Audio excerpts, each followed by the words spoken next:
Одно из наиболее приоритетных направлений работы на территории Петушинского района – ремонт дорожного полотна, несмотря на пандемию коронавируса, находится на особом контроле у Сергея Великоцкого. Первая половина года уже подходит к концу. Теперь руководитель муниципалитета лично инспектирует ход ремонтных работ.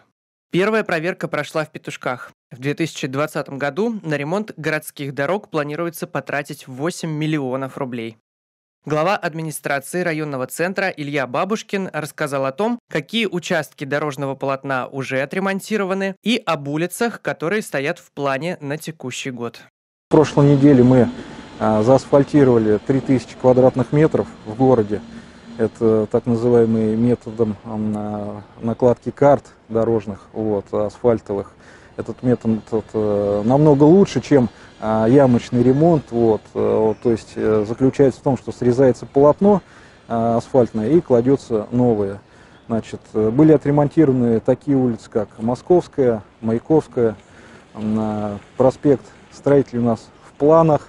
Улица Трудовая, улица Вокзальная были сделаны, улица Ленина. На следующей неделе в Петушках проведут ямочный ремонт по струйно-инъекционной методике. Еще одно ноу-хау, которое готовит администрация города – пешеходная разметка, выполненная в холодном пластике. Следующий пункт в рамках рабочей поездки Сергея Великоцкого – город Костерево. Протяженность дорог здесь составляет около 40 километров, 14 из них с твердым асфальтовым покрытием. В этом году нам удалось провести капитальный ремонт дороги по улице Горького, протяженность 495 метров.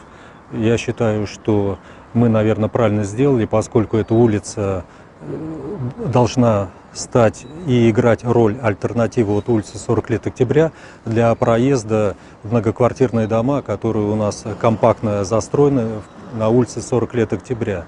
И неоднократно поступали жалобы жителей на неудовлетворительное состояние дорожного покрытия по улице Горького. Также в этом году в городе провели ямочный ремонт основных дорог, в первую очередь тех, по которым ходит общественный транспорт. Однако наиболее проблемные участки дорожного полотна находятся в частном секторе.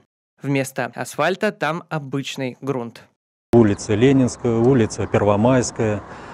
Есть также замечания по улицам, которые находятся около больницы, филиала Центральной районной больницы города Костерева. То есть проблемы есть, и поэтому мы стараемся учитывать и мнение жителей.